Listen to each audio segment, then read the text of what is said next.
Okay, let's get right into it. I actually got the C62 first.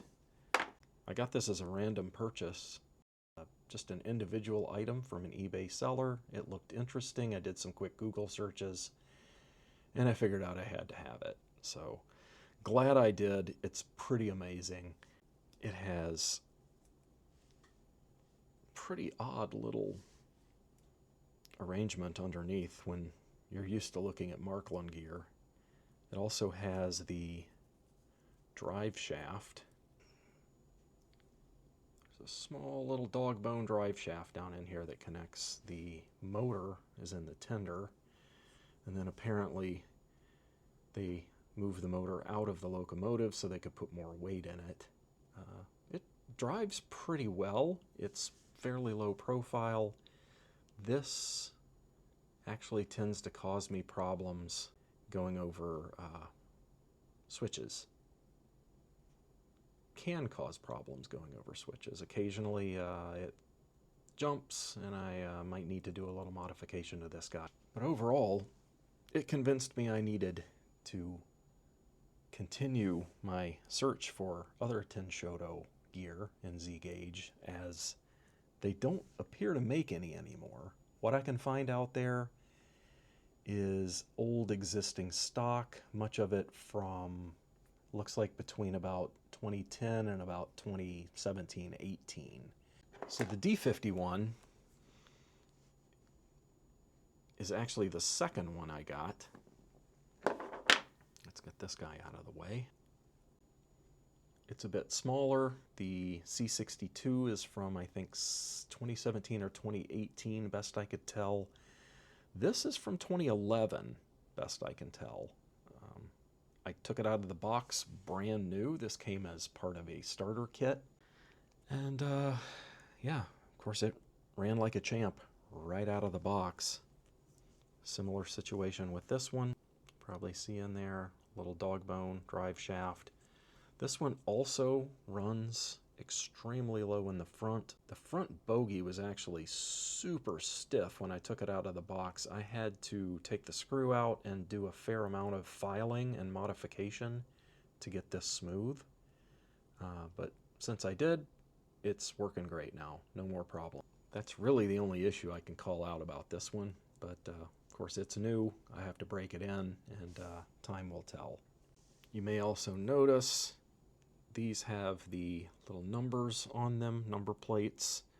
The D51 came with a little bag of individual custom number plates, so I'll have to pop a couple of these out of here and get them glued into position somewhere on here, I think on the front and on the sides. It's pretty nice, so if you get more than one of these, you can have them look custom. Yeah, so the packaging, pretty nice. Comes with this little plastic case. Pop it in here. Sits just so. Super easy, right? Pop this on, and we're in business.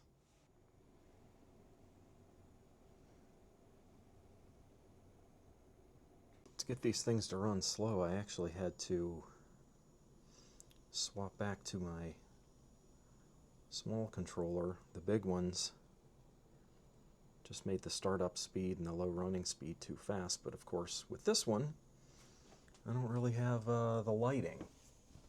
Let me see if I can turn it up and get this to shine. There we go. This new one's so quiet you can barely hear it. And here we go. Size comparison versus the biggest Marklin I have, 8893. I don't know if that really does it justice.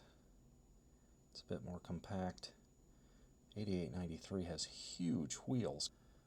The D51 is actually much more like this guy, the BR55, which is my gold standard for the way it sounds and the way it runs.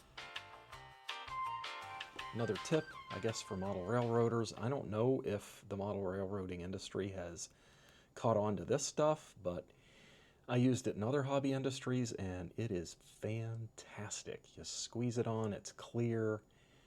You put your flocking, your stuff that's supposed to look like trees and shrubs and flowers, etc.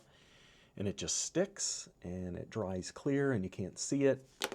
They also sell it in great big tubes. I've been using this stuff. I saw it was recommended for Arch Histories kits, so figured out you could just thin this out with water a bit and spread it on. I used it to glue down a lot of the grass and flocking and stones and trees and various things on my first novelty layout, but then I figured this out for all of the touch-ups, and I'm starting to use this extensively on novelty layout number 2. Here we go. Time for a lighting upgrade for the Rivati. Definitely overdue. Uh-oh. Well, that was easy. Not too shabby.